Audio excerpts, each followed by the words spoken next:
நான் தயவு செய்து சுவாமிமார்களை இந்த நேரத்திலே பணிவோடு கேட்டுக்கொள்கிற ஒரு விஷயம்.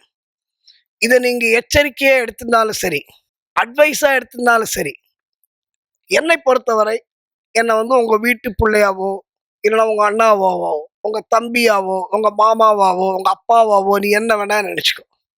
சொல்ல வேண்டியது என்னுடைய கடமை. இதை முறையாக பண்ணணும், பண்ண வேண்டும் என்று நான் சுவாமிமார்களிடம் கேட்டுக்கொள்கிறேன்.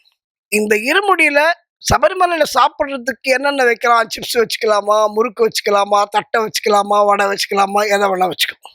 இதுல ஒரு முக்கியமான விஷயம், முத்திரை தேங்காயை நிறைப்பது. முத்திரை தேங்காய் உனக்கப்பா, தித்திக்கும் நாமம் எமக்கப்பா, கற்பூர தீபம் உனக்கப்பா, உன் பொற்பத மலர்கள் எமக்கப்பா, நெய் அபிஷேகம் உனக்கப்பா, உன் திவ்ய தரிசனம் எமக்கப்பா, தையினில் வருவோம் ஐயப்பா, அருள் செய்யப்பா, மனம் வையப்பா. முத்திரை தேங்கான்னு பேரு சார். எல்லாமே தேங்காய் தானே. அது என்ன முத்திரை தேங்காய்? ஐயப்பனுக்கு வரதெல்லாமே பாருங்க, முத்திரை மாலை. ஒரு மாலை தான் முத்திரை தேங்காய். இது ஒரு சான்ஸ் தான் உனக்கு. ஒரே ஒரு விஷயம் சொல்லட்டுமா? நான் சொன்ன ரொம்ப முக்கியமான விஷயம், மெய்சில் இருக்கிற விஷயம். இந்த இருமுடி நிறைக்கும் பொழுது தேங்காவை கொடுத்துருவாங்க கையில. சுவாமிமார்கள் என்ன பண்றாங்க, இன்னைக்கு என்னோட அனுபவம்னு சொன்னேன், நிறைய அனுபவம். நான் பல பூஜைகளுக்கு போகும்போது இருமுடி நிறைக்கும் போது இந்த சாமிமார்கள் என்ன பண்ணுவாங்க, இன்னைக்கு செல்போன் எல்லார்ட்டையும் இருக்கு. நான் வருத்தத்தோட தான் இதை பகிர்ந்து கொள்வேன். சபரிமலை யாத்திரைக்கு போகும்போது எல்லார் கையிலையும் போன் இருக்கும். அந்த காலத்துலலாம், இன்னைக்கும் எங்க குருசாமிகள் சொல்லுவார்கள், அன்னைக்கெல்லாம் அப்போ செல்போன் கிடையாது. ஆனா சபரிமலையில ஒரு பிசிஓ மட்டும் இருக்கும். அங்க வரிசையா கியூல நின்று பேசுவாங்க. எங்க குருசாமி சொல்லுவாரு, சபரிமலைக்கு கிளம்பிட்ட அப்படின்னு சொன்னா, சபரிமலைக்கு கிளம்புற நாள்லேருந்து நீ சபரிமலையிலேருந்து திரும்பி உன் வீட்டுக்கு வர்ற வரைக்கும் உனக்கு வீட்டு நினைவு இருக்கக்கூடாது சொல்லுவாங்க.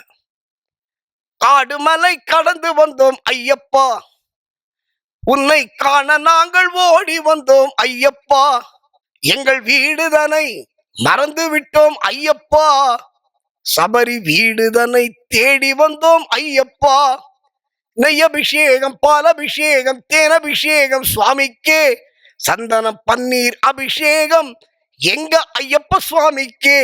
அதுல வருது இல்ல, எங்க வீடுதனை மறந்து விட்டோம் ஐயப்பா. ஏன்னா வீட்டு நினைப்பு வரக்கூடாதுன்னா கருப்பசாமி ஐயப்பன் காவல வீட்டுல போட்டிருக்காரு செக்யூரிட்டியா. அப்ப நீ எதுக்கு பயப்படணும், எதுக்கு போன் பண்ணி கேட்கணும் இல்லையா? அப்ப எங்க குருசாமிங்களா சொல்லுவாங்க, தப்ப தவறி கூட அந்த பிசிஓ கியூல நின்று போன் பண்ணாதேன்னு சொல்லுவாங்க. சபரிமலைக்கு கிளம்புறதுலேருந்து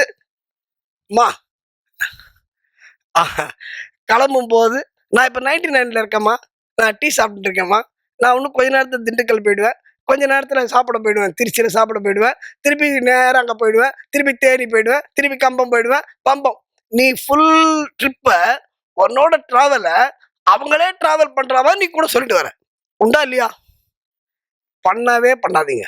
ஏன்னா குறிப்பா இருமுடி நிறைக்கும் பொழுது நம்ம பண்ற பெரிய தவறு என்ன தெரியுமா? செல்போன் கையில இருக்கு, உன் ஒய்ஃப்ட்ட போனை கொடுப்பேன், இல்லைன்னா உன் ஃப்ரெண்டு கிட்ட போனை கொடுப்பேன்.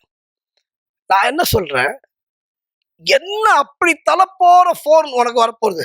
1 கோடி ரூபாய் பிசினஸ் வருமா? 10 கோடி ரூபாய் பிசினஸ் வருமா? நீ உனக்கு தான் அந்த பிசினஸ் வரணும் அப்படின்னா அந்த போன் உனக்கு கண்டிப்பா திருப்பி வரும் இல்லையா? இவன் இருமுடியில் உட்காந்துருப்பான், நானே பாக்குறேன், நெய் ஊத்திட்டே இருப்பான், சுவாமி சரவையப்பா, சுவாமி சரவையப்பா, சுவாமி அடிக்கும். இவன் நெய் தானே ஊத்தின்னு இருக்கான். அப்படி திரும்பி பார்ப்பான், உன் ஒய்ஃப்ட்ட தான் போனை கொடுத்துட்டல, எதுவாக இருந்தாலும் அவள் பதில் சொல்லுவாள்ல, யாருமா? இருமுடி நேரப்பிட்டு இப்போ 5 நிமிஷம் பேசுறேன்னு சொல்லு. பிரயோஜனமே இல்லை. அன்பர்களே, சபரிமலைக்கு நீ 42 நாள் விரதம் இருக்கிறது எதுக்காக? இந்த இருமுடி நெய்யை கொண்டு போய் ஐயப்பன்ட்ட சேர்க்கறதுக்காக.